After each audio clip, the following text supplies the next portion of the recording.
So I don't know where they've all gone. What are you left with in Melbourne?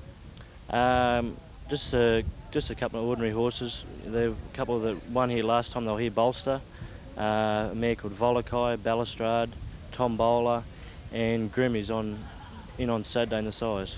Well, I was going to ask you about Prowl. You decided to pass the size to concentrate on the slipper there and leave it to Grim. Yeah, he's probably going to have the one run and then he'll go straight into the slipper.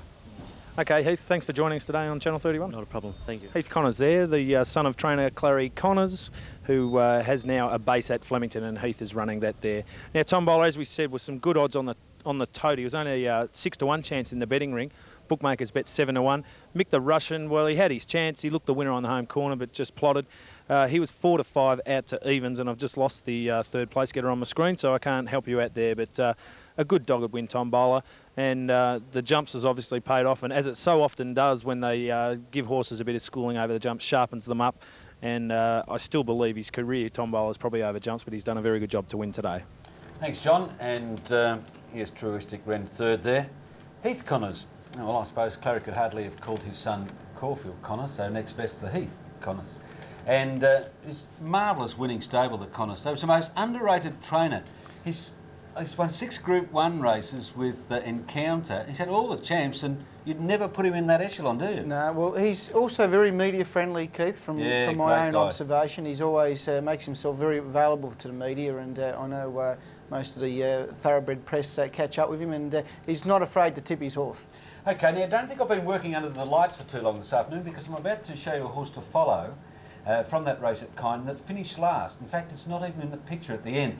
But watch for it. It's number 3, Principal Act, and its colours, well, they sort of look like, I suppose, cerise on screen. They red with purple stripes, hoop sleeves and purple cap. And that's it on the rail there, circled. Thanks, Brendan, for that. So there's Principal Act on the rail.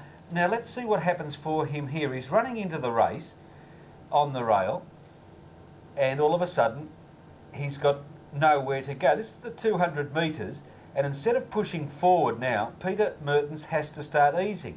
So he's easing, while the others are all under the whip and making ground. Principal Act's got the audacity to be keeping up with them and being eased, and so he spent the last 200 metres of the race being eased down because he had nowhere to go. He's going to finish out of the picture, but don't be surprised if the records will show that he finished near last and he wins at his next start, because that was the most luckless run you'd see for the day. Well, that's just highlighting the importance of watching videotapes, isn't it, Keith? Because if you were just reading off a form guide, you would read next to Principal Act, probably 9th, beaten 9 or 10 lengths, and you would say, oh, he couldn't keep up. However, if you have a look at the replay there, he had absolutely no luck. OK. We've been asking Tanya, as we're going back to Tarangatania now, whether that is a flower at the back of your hat, and if so, why isn't it at the front of your hat? Yes, Keith, it is a flower. It is at the back of the hat, and it's there because I think that's where it's supposed to be. She did say think, though. She wasn't 100% sure. If you get a chance, spin it round. I mean... Would you like me to do a little fashion parade for you? Yes, we'd like to see that, Tanya. The flower. It's too pretty to be hidden. You should have it at the front, I think. OK, thanks, boys. Having a look at the 6th coming up. This is the feature of the afternoon. It's the APCO 3-Year-Old Cup, an event sponsored by Ron and Margaret Anderson, who are fantastic supporters of harness racing, particularly in their local area down here at Terang. Interesting affair. The favourite's pretty short, and that, of course, is Inner Charm. He's... about 2's on the tote, and that's pretty close to his price on track as well. He's very, very short. Popular opinion is that he's probably going to be somewhere near the lead and he's going to win. I actually tipped against him, although the more I look at the race, I think I've probably done the wrong thing. I've gone with number 11 at Beauty Nuke. Very, very difficult to win off the second row. He's going to need all the favours in the world. But bearing in mind that Inner Charm, who's a maiden at this stage, he's had 13 starts for 6 minor placings, whereas Beauty Nuke's had 7 starts for 2 wins and 3 minor placings. I'm prepared to risk him. I've put him on top. At the moment, he's showing $6.70 and around $2.20 the place. So there's good value there. Beauty Nuke 11 on top to beat number 2, Inner Charm. And I threw in number 8, Rose Cam, for third. Now, at the moment...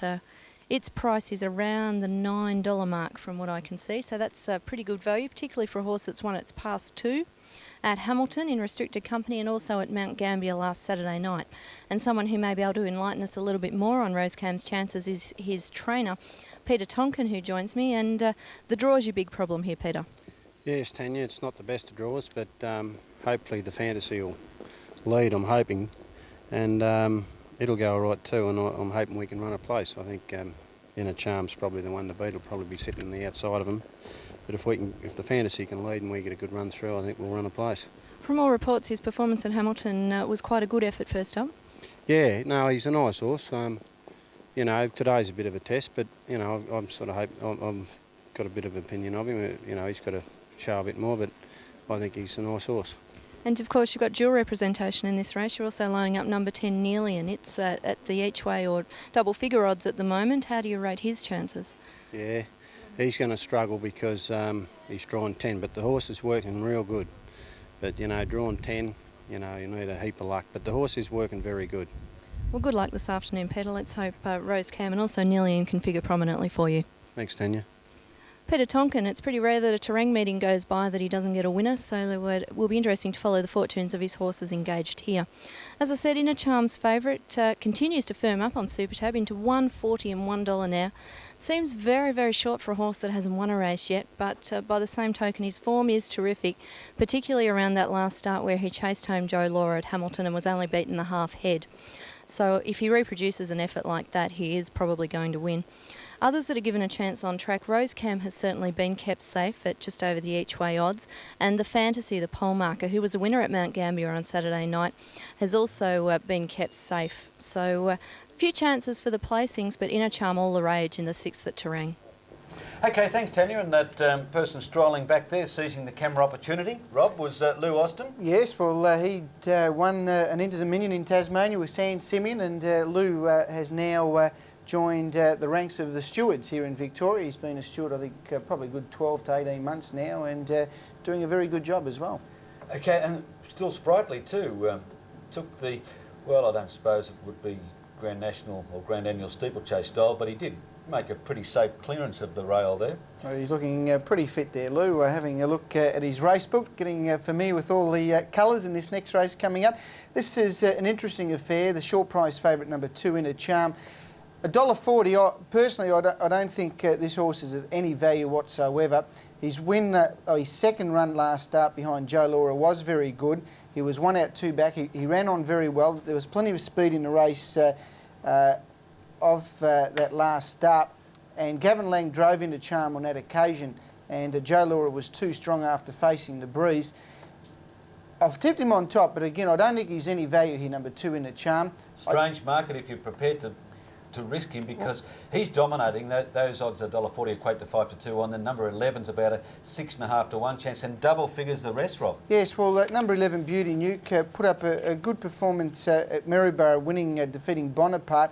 Was slightly disappointing last start in a race where he finished second behind Smoothers. I've actually left him out of the place, to be honest. I've selected 2 from 1 and 8. I thought the Fantasy had some chance. She's a filly taking on the Colts and Geldings.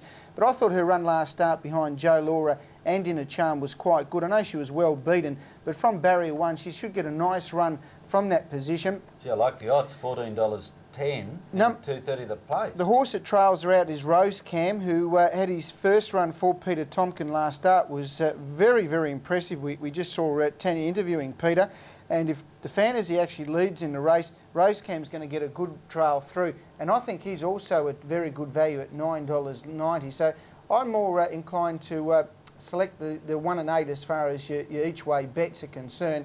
Obviously, number 2, Inner Charm, is the horse to beat. The form line is there to suggest that he is ready to win, and today does appear an ideal race for him. Number 3, Yo Jess, showed very good gate speed at Geelong. This horse could be the worry here for the Fantasy, because Yo Jess did fly out of the mobile last start at Geelong, drew barrier 7, battled on okay, got tired in the stroke, but it was a fairly strong field that she competed against. Number 4, Eka Boy, got held up, was shuffled a long way back in the race, won by Rosecam, did get to the line quite strongly to run 4th.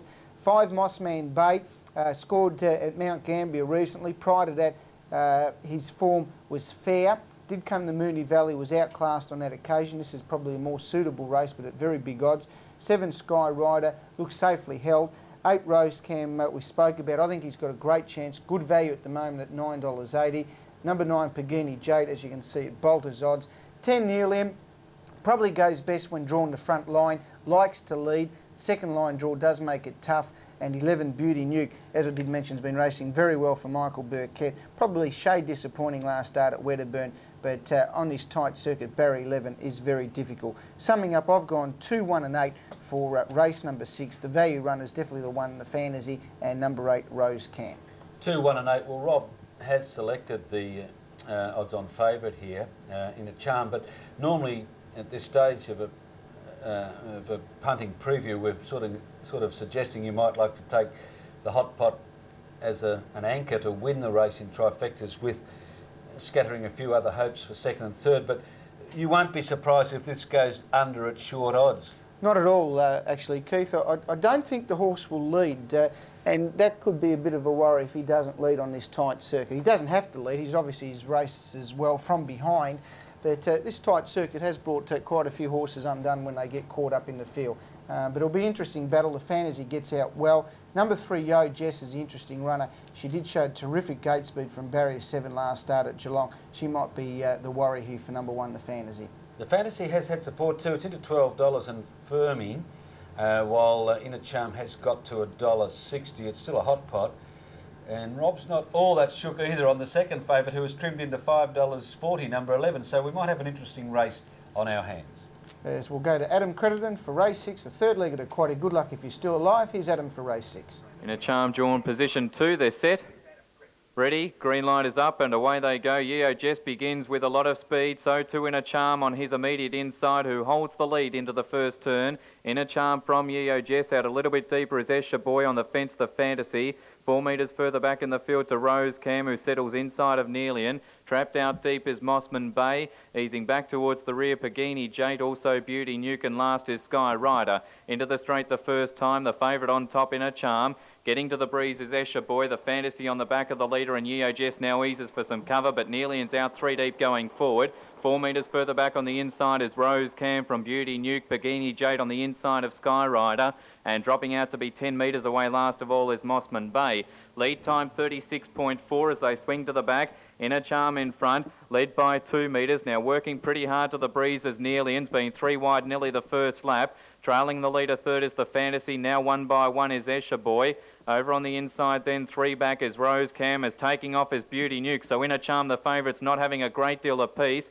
Yo Jess was first to the breeze, is now going to be 1 out and 3 back shortly. Pagini Jade on the inside of Sky Rider, and 15 metres to Mossman Bay. First quarter 30.5 as they swing for home at the 1,000 metre point. In front Inner Charm, led by a Nectar Beauty Nuke, who got up outside the leader now. Third trailing the leader is the Fantasy. Nealian is now 1 by 1, tracked up by Escher Boy. Over on the inside is Rose Cam from Yo Jess. Pagini Jade, Sky Rider second last, and still 8 metres to Mossman Bay. They really haven't slackened the tempo here as they leave the home straight. 7.50 out, 29.6 the second quarter. So they've gone the first half in 60.1. It's Inner Charm in front to the back, led by a metre to Beauty Nuke the outside, the Fantasy third. Fourth but on a loose rein is Nealian, followed by Rose Cam, who's just held up 3 back the inside but appears to be travelling okay. Then Escher Boy, Pagini Jade dropping out. Yo Jess sharply there into the lap of Mossman Bay it went, and last is Sky Rider down the back, and the leader is still Inner Charm by just on a metre to Beauty Nuke under pressure. Third the rail, the Fantasy, followed by Nealian. Getting out into the clear now is Rose Cam. Third quarter in 30.2. And still the leader Inner Charm, led for Caldo on the turn by 2 metres. Flat strap is Beauty Nuke. Rose Cam still making ground out 3 deep. The Fantasy's going half pace, but he can't get out, and Caldo knows it. 2 on the favourite. Into the straight, Inner Charm 2 metres in front. Rose Cam is starting to bridge the gap. The Fantasy can nearly get through. Inner Charm in front. The Fantasy poking through on the fence, but too late. Oh, clever drive, Caldo. Wins on Inner Charm by 1.5 metres to the Fantasy, and third in Rose Cam. A break then to Nealian, followed by Beauty Nuke. Next home would have been Pagini Jade, followed at the head of the rest by Sky Rider. Mossman Bay back amongst the tail enders. Back there too would have been Escher Boy, and last home was Yo Jess with the last quarter in 31.3. Well, that was a pretty tough performance by number 2 Inner Charm. He had things going against him. He was pressured in the early part, pressured mid-race, and that was a pretty gutsy performance to get home here at $1.60 and $1.40. Won the Fantasy. She's run a Game Racer in a second placing, $1.60, and third number 8, Rose Cam, which appeared to be a big chance coming to the turn, but he just didn't finish off the race at $1.80. So 2, 1 and 8 for race 6 at Terang, Keith. Well, the Hot Pot led, and I suppose that immediately helped its prospects, didn't it? You did expect the Fantasy to lead, and maybe, just maybe, that Quinella might have been reversed had it done so, because it stormed home, didn't it? Yes, well, she was held up.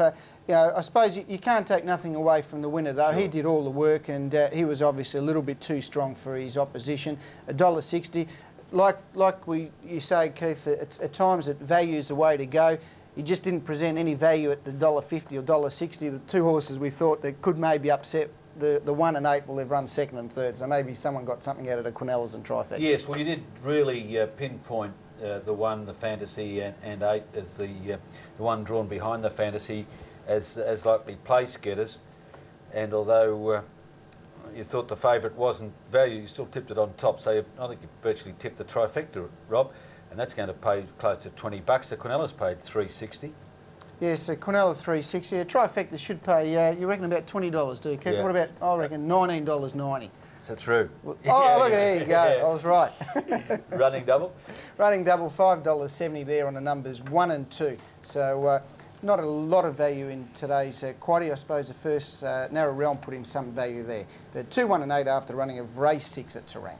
Right, in a charm successful, doing it well too, because there's a few had a crack at him, including, was number 11? Beauty Nuke. Beauty Nuke, and it wilted, and in a charm kept going. Let's turn our attention now to the last at Kyneton. That's only 8 minutes away. And Bonnie McGinty's odds on here. Ray Huxley was very confident this morning with Shelley Hancock's on race day, tipping Bonnie McGinty. I think his words were, watch this 3-year-old, well, they're all, watch this 3-year-old blow them away. It's drawn barrier 2, Bonnie McGinty, 2 starts, 2 wins, and she's pretty good. Those wins were at Ararat, the first race, which she won by 4 lengths. Then she went to Geelong, much stronger company, and had another effortless win. The margin officially was 3 1/4 lengths. So she's going to be the measuring stick for this for sure, Bonnie McGinty. Badly burnt. There was a rap from to Shelley Hancock's this morning also for Badly Burnt. It's at $8.50. Others in the market include 3 Native Century at $13.10, 4 Our Sonnet $17.70, 8 Demo Girl. It's firming. It's firmed almost a point from its opening odds. Neville Wilson, the rider here. Just having a quick scan through the list of riders today. I think this might be Nifty Wilson's only ride for the day. So, and I'm pretty sure it is. He's gone from Camperdown, from milking the cows, to Kyneton for 1 ride in the last, to start at 4:47. So he's not going to make that trip without giving himself a winning chance, and you can read into that what you like, but punters have read into it that it is a winning chance, Demo Girl, and that's why it has firmed into $4.40. Rare events in the market as well. Mick Hegney's mount, it's at $13.70, and number 11 Castella, it's a roughie with a place chance at $32. Castella might go well fresh. It could put some big value and kick up the dividend in a Trifecta and even a Quinella, number 11 Castella. The other horse that I thought might have a little chance for the Trifectas, a little bit of value, Keith, is number 3 Native Century.